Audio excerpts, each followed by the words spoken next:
Hello, my name's John. I'm going to show you how to set up a simple material with textures in Unreal Engine. If you find this helpful, please like and subscribe for more videos, and don't forget to check out my website 3dslibrary.com for Unreal and Unity Engine assets. So here we go.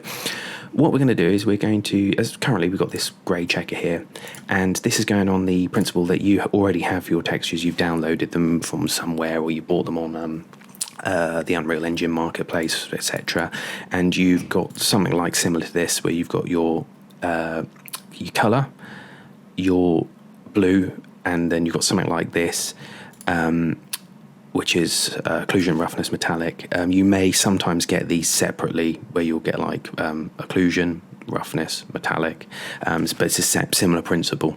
So what you got, your colour one is your base colour, your blue one is your normal map, so this simulates sort of a 3D effect.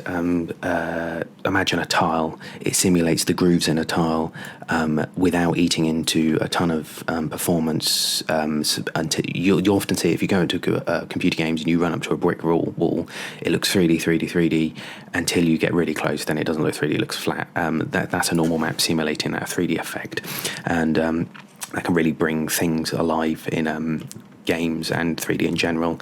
And then your occlusion, roughness and metallics. Your occlusion is sort of, from what I understand, a simulated shadow within. That's how I see it. Within your material or your object or whatever. Your roughness is how shiny something is, how glossy something is, and metallic is how metal it looks. So if you're making steel, you want it to look like have that metally effect, but if you're making plastic, you don't want it to have that metally effect. And so what we'll do is we'll right click, select material, and give it a name. So we'll give it tile, and we'll drag this onto our mesh. Then what we'll do is we'll open up our material, and you'll get something like this. So this is your default material window. So what we want to do is we want to drag these three here for your materials. So we want to drag those in, and there we go. So what happens here is we just separate them up, so we've got nice and neat, and we basically plug them in. So we'll plug our base color, which is our sort of one that shows the color data, into base color. Sometimes this is named albedo and something else, I think it begins with D, I can't remember. And plug the normal map into normal. And then this one, as I say, sometimes this can be separate. Often they're put in like this because I believe it saves memory and increases performance, because it's basically putting three textures into one texture and then uses these red, green, blue channels to separate each section. So what we'll do is we'll plug red into our ambient into ambient, our roughness into roughness, and our metallic into metallic.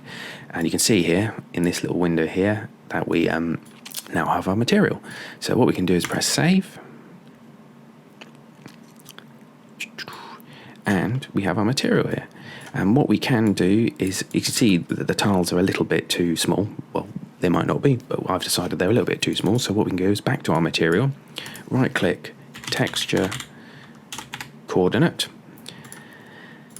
And what we do is we just plug this into all of the UVs for the materials, otherwise it will only affect one.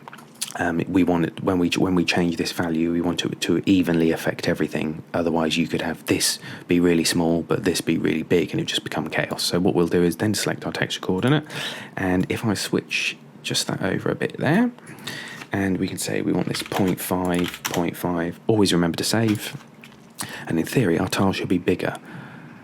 So there we go. Now we've got a little bit of control over the tiling amount. Obviously this only really works when you're using tiling materials, but I thought I'd just show you, give you an idea of what you can do here. You can do all sorts of things like changing the hue, which I've got a tutorial on how to do that. So you can change the colour of this material to say green or purple or whatever.